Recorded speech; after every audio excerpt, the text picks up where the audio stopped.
दोस्तों, हमारी सीरीज चल रही है केनेथ एंडरसन की book the call of man eater. उसका ये 4th पार्ट है।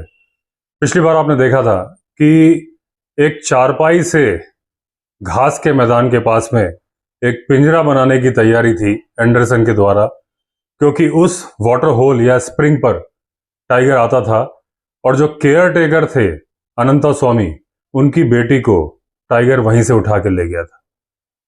तो एंडरसन ने अनंता स्वामी से कहा कि जल्दी से रागी बॉल की जो वो भरवा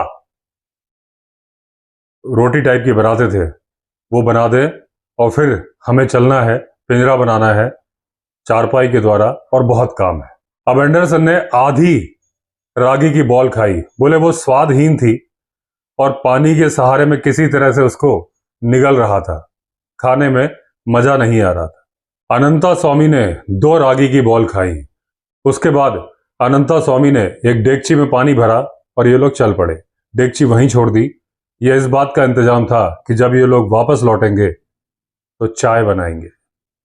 उसके बाद अनंता स्वामी ने इनको काटने के लिए एक हथियार दिया और ये चल पड़े। उसके बाद इन्होंने बहुत सारी झाड़ियां काटी और उसमें वेट ए बिट थ्रॉन भी था और उसको काटने में इनके खुद बहुत सारे स्क्रैचेज आ गए, कई जगह से खून आ गया।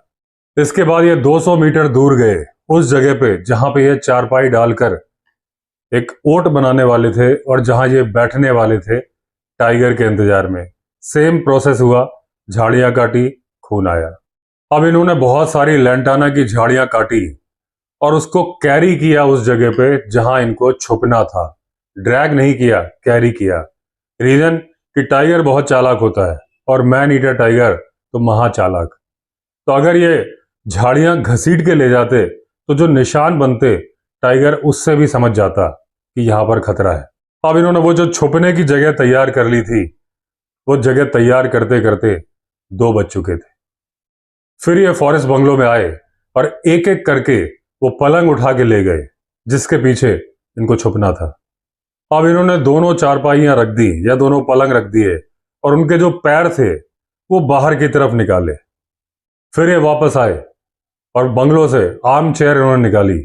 आर्म चेयर भी उसी तरीके से प्लेस करी, उसके जो पैर थे बाहर की तरफ। अब इन्होंने जो वो हल्का सा पिंजरा बना दिया था अपने मन के हिसाब से पिंजरा, उसमें जो बंगलो की साइड थी उसको उन्होंने खुला छोड़ा था, क्योंकि इनको उम्मीद थी कि बंगले की तरफ से टाइगर आएगा नहीं।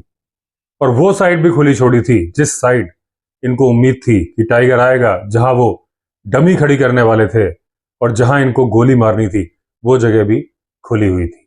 अब उसके बाद शुरू हुआ मुश्किल काम। वो जो वेट ए बिट थ्रॉन थी उसके टुकड़े निकाल के सिलना, इन पलंग के बीच में बुनना जिसमें बहुत चोट लग रही थी। अब इन्होंने उन चारपाइयों को, उस आर्म चेयर को पूरा झाड़ियों से कवर कर दिया, यानी वो दिखनी बंद हो गई। अब जब उन्होंने पिंजरा या ओट तैयार की तो देखा ये तो किसी काम की नहीं है, क्योंकि अभी भी दिखाई दे रहा था। तो बार बार इन्होंने चक्कर काटे, बार बार झाड़ियां काटी और उसको कवर किया। जब थोड़ा वो छुपने लायक हुआ तो टाइम हो गया था शाम के 4 बजे। अब जो पिंजरा बन के तैयार हुआ या ओट बन के तैयार हुई उसको एंडरसन बोलते हैं एक ज़ेब्रा, और वो काफी कुछ एक झाड़ी की तरह ही लग रही थी। अगर ध्यान से ना देखो तो पता नहीं चल रहा था कि ये झाड़ी है कि कुछ और है। लेकिन उसको देख के एंडरसन सेटिस्फाइड नहीं थे। उनको लग रहा था कि ये मालूम चल जाएगा कि कुछ ऐसा है, और उसको देखकर दूसरा कोई जानवर सस्पिशियस हो ना हो, टाइगर तो हो जाएगा। अब ये डिपेंड करता था कि टाइगर किस साइड से आ रहा है, क्योंकि डमी ठीक ठाक बन गई थी। अगर टाइगर इनके सोचे हिसाब से आता तो इनको सक्सेस मिल सकती थी, लेकिन अगर वो अपोजिट डायरेक्शन से आ जाता तो 90% चांसेस थे कि टाइगर देख लेता कि यहां पर एंडरसन और अनंता स्वामी छिपे हुए हैं। अब सवाल ये उठता था कि अगर वो पीछे से आया जहां से ये ओपन है तब क्या होगा। या तो वो डर के भाग जाएगा और या फिर वो अटैक कर देगा, और इस बात की संभावना 50-50 थी। अब जो डमी इन्होंने तैयार की थी वो तकिए से, तेल से, बैम्बू से की थी। हाथ बन गए थे, सिर बन गया था, कुकिंग का बर्तन भी इस्तेमाल किया गया था, लेकिन पैर बनाने के लिए इनके पास बैम्बू नहीं थे। तो इन्होंने उसको उस तरीके से बैठा दिया जिस तरीके से कोई आदमी बर्तन में पानी भरने के लिए किसी झरने के किनारे बैठता है। और बड़ी ही ऑब्वियस सी पोजीशन थी, क्योंकि पानी भरने के लिए आदमी बैठेगा ही, खड़े खड़े तो पानी भरेगा नहीं। अब इन्होंने उस डमी को शर्ट भी पहना दी थी, शर्ट के ऊपर कोट भी, ताकि वो समझ में ना आए। और जो सिर बनाया था, एक जो मटका टाइप का रखा था, वो एक पगड़ी की तरह से लग रहा था। अब इनको लगा कि उस डमी को बैठाया कैसे जाए, तो ये जल्दी से बाथरूम में भागे और वो जो टॉवेल की रैक थी उसको लेके आए और उसको कुछ इस तरह से गुथ दिया उस डमी में कि वो काफी कुछ रियलिस्टिक लग रहा था और डमी लग रही थी कि हाँ, ये एक इंसान हो सकता है। अब ये डमी को प्लांट करते करते शाम के 5 बज गए थे। खाना खाने का टाइम नहीं था और उन रागी बॉल्स को ये खाना चाहते भी नहीं थे। हाँ, चाय गरम की थी, पीना भूल गए, ठंडी हो गई थी और चाय का ना मिल पाना एक ट्रेजेडी थी। अब इन्होंने बोला कि जल्दी से बर्तन लेके आओ अनंता स्वामी, ताकि उसके पास रख दिया जाए, ताकि लगे कि डमी पानी भर रही है। और हाँ, टॉर्च लाना मत भूलना। अब ये उम्मीद कर रहे थे कि मैन ईटर आएगा और इसको इंसान समझेगा, हालांकि इनकी खुद की नजरों में वो एक मैस था। अब इन्होंने केयर टेकर को अपने राइट हैंड साइड पे बिठाया, खुद आर्म चेयर की तरफ बैठे। और ये जरूरी था, क्योंकि अगर केयर टेकर इनके लेफ्ट हैंड साइड पर बैठता तो टॉर्च का डिस्टेंस बढ़ जाता और उसकी रोशनी कम पड़ती। अब इंतजार था तो मैन ईटर के आने का। जब तक इन्होंने पोजीशन ली थी 5:30 बज चुके थे और एंडरसन को लग रहा था कि इनको पोजीशन 4:30 बजे तक ले लेनी चाहिए थी। अब इन्होंने धीरे धीरे फुसफुसा के कुछ इंस्ट्रक्शंस दिए अनंता स्वामी को, और वो इंस्ट्रक्शंस थे कि किसी भी तरीके से तुम्हें हिलना नहीं है, सिर भी नहीं हिलाना, चाहे मच्छर काटे हल्का से हाथ के इशारे से उड़ा दो, मच्छर को मारना मत, क्योंकि जो आवाज होगी उसको टाइगर सुन लेगा।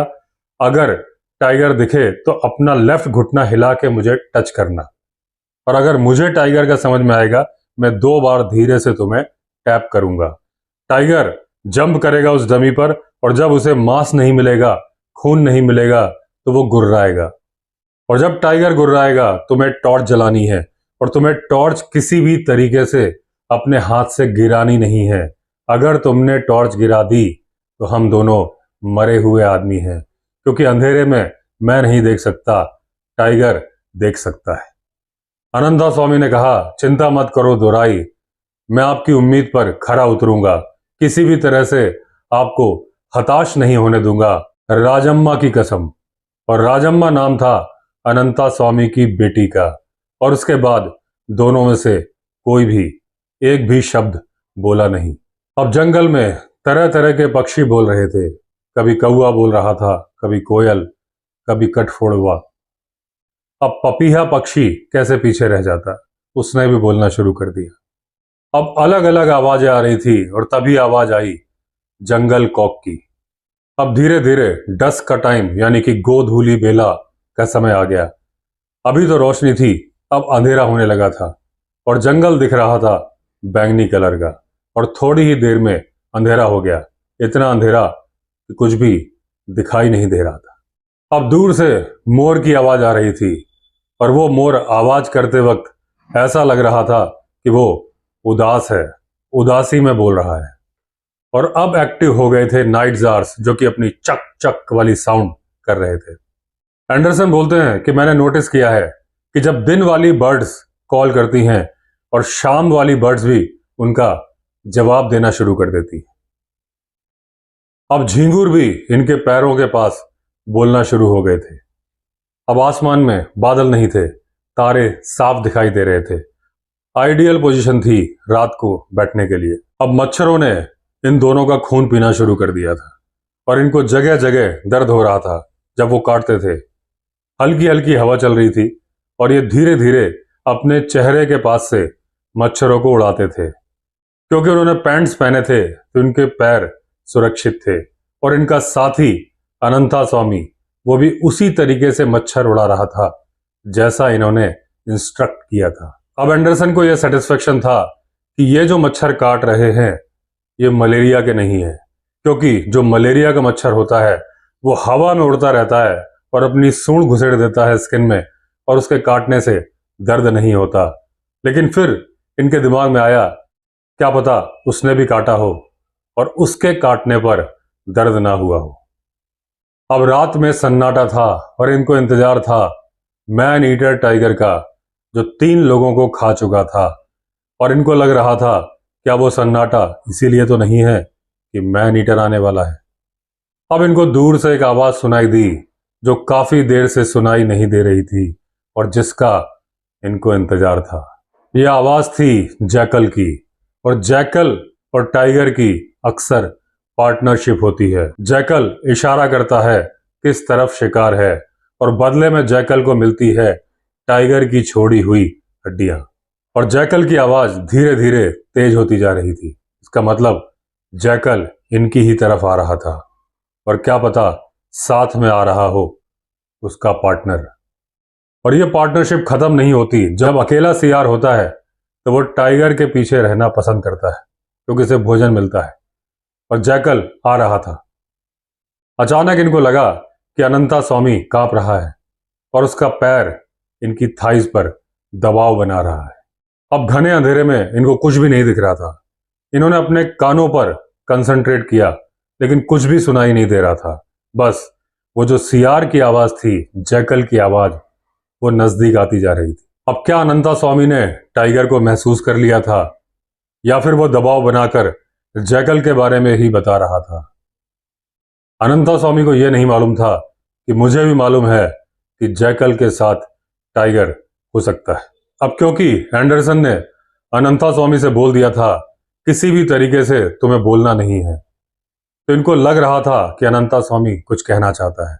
हाँ, एक बात जरूर थी कि जिस तरीके से जैकल बोल रहा था वो नॉर्मल तरीके से नहीं बोल रहा था। अब धीरे धीरे जैकल की आवाज पास आती जा रही थी। केवल देखने वाली बात यह थी कि वो जैकल अकेला है या उसके साथ कोई दूसरा जानवर। वो दूसरा जानवर एक जैकल भी हो सकता था या फिर हो सकता था वो मैन ईटर टाइगर। दोस्तों, इसी के साथ एंड कर रहा हूं 4th एपिसोड। जल्दी में हूं क्योंकि मुझे निकलना है जंगली रिजॉर्ट। दोपहर हो चुकी है, तो अगला पार्ट जंगली रिजॉर्ट जाने के बाद। तो दोस्तों, अगर आपने चैनल सब्सक्राइब नहीं किया है तो चैनल सब्सक्राइब कर दीजिए। फिर मिलते हैं अगले वीडियो में। तब तक के लिए all the best. Vande Mataram.